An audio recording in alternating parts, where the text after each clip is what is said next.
Speaking of which, the United Nations is the embodiment of diplomacy. At least it was supposed to be. Nowadays, most countries are losing patience with the UN. They can't stop wars. They can't stop military takeovers. So many countries are asking, what's the point? Why have a sitting duck organization? And India too is wondering the same. Recently, the UN Security Council held an open debate. The topic was this: effective multilateralism through the defense of the principles of UN Charter. I know it's a mouthful, but frankly, it sums up the United Nations. A lot of talk, but no action. India's UN envoy had some tough words during this debate. She says the gap between the UN and mock UNs seems to be shrinking. Listen in. We are collectively aware of the inadequacies of the multilateral system that has failed to respond to contemporary challenges, whether it be the COVID pandemic or the ongoing conflict in Ukraine.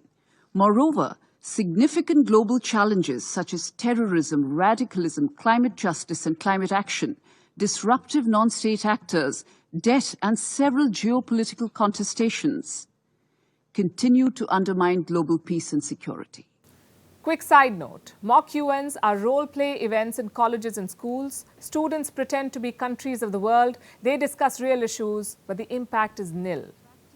India is asking whether the United Nations is becoming a mock UN.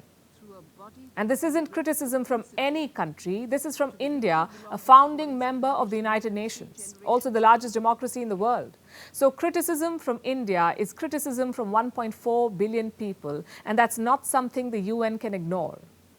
If you listen to the Indian envoy's statement, three things stand out. Number one, she said multilateral institutions rarely die, they fade into irrelevance. And she's right. It's almost like death by 1,000 cuts.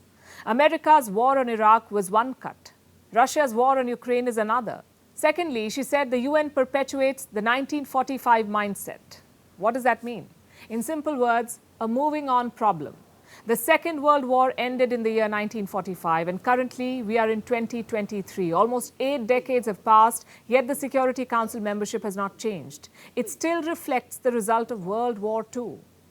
Which brings us to the third point. The Indian envoy pointed out that Africa and Latin America are excluded from the UNSC.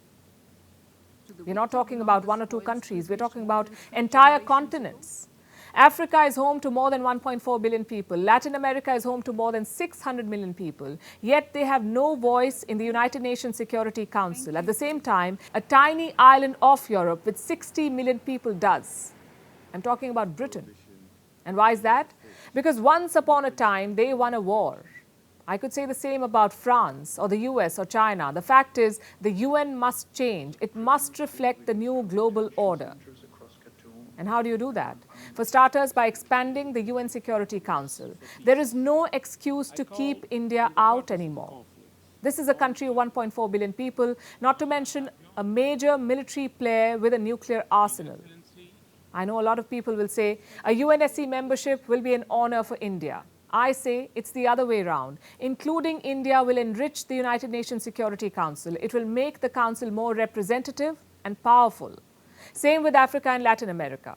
Don't think of this as a favor from bigger powers. Think of it as countries claiming their rightful place.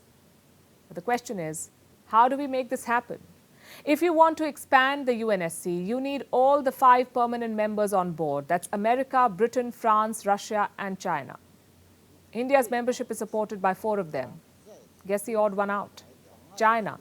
The African Union has also supported India's entry, so one country is holding reforms hostage, and that country is China.